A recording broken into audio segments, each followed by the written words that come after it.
तो उसका नाम था शरेंद्री।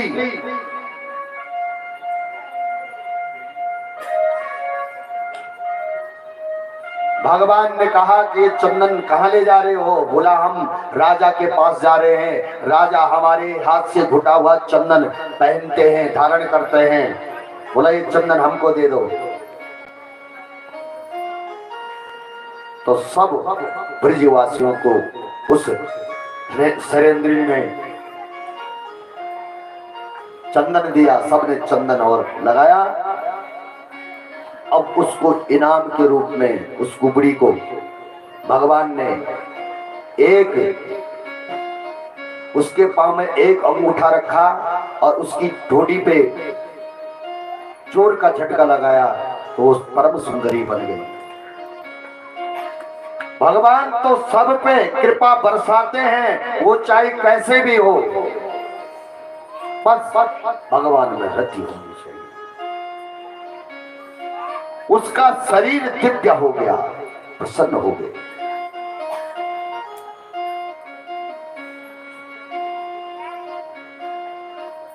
भगवान से कहा कि एक दिन हमारे घर अवश्य आना।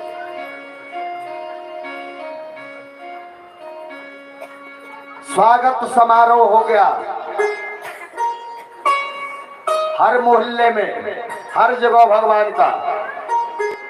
आगे देखा कि दिव्य सभागार है और उस सभागार में एक धनुष रखा है। उस धनुष को देखते ही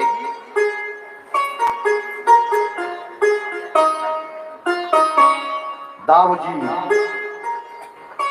और कन्हैया उस धनुष को देखा और दोनों हंस करके बोले मामा जी का धनुष है। और धनुष के आसपास जो धनुष के रक्षक थे, सैनिक, वो खड़े हो रखे थे। सब हंसने लग गए।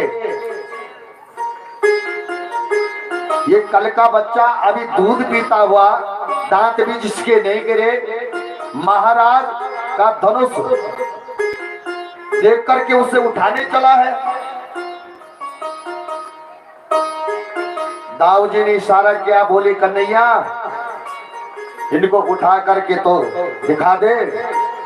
तुरंत आगे बढ़े भगवान और पलक झपते ही, जितनी देर में पलक झपकती है, बाएं हाथ से धनुष उठा लिया और जो प्रचंडता चढ़ाने की कोशिश की तो धड़ाम से 2 टुकड़े धनुष के हो गए। इतना भयंकर शब्द हुआ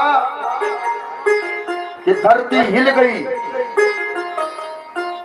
कंस तो बेचारा सिंहासन से गिरते गिरते बच गया। सब सैनिक दौड़े दौड़े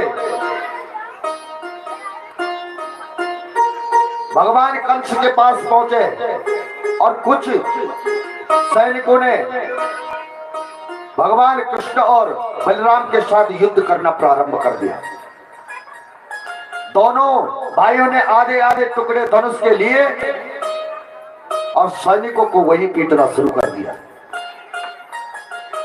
किसी तरह सैनिक अपनी जान बचा करके, प्राण बचा करके भागते भागते नजर आए और कंस के पास पहुंच करके बोले सरकार गजब हो गया है, आपके भाई धनुष तोड़ दिया है। जो कंस ने सुना कि धनुष तोड़ दिया है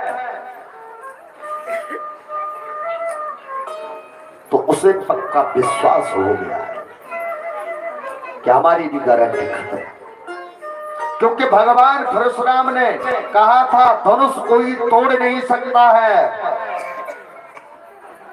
इस धनुष को कोई तोड़ नहीं सकता है और जो तोड़ेगा वो तुझे छोड़ नहीं सकता है। इसलिए वचन याद आ गया, बहुत घबराया। अब तो कंस का हाल ये हो गया कि उसे हर काली चीज में कृष्ण नजर आते हैं। भोजन करते का दाल में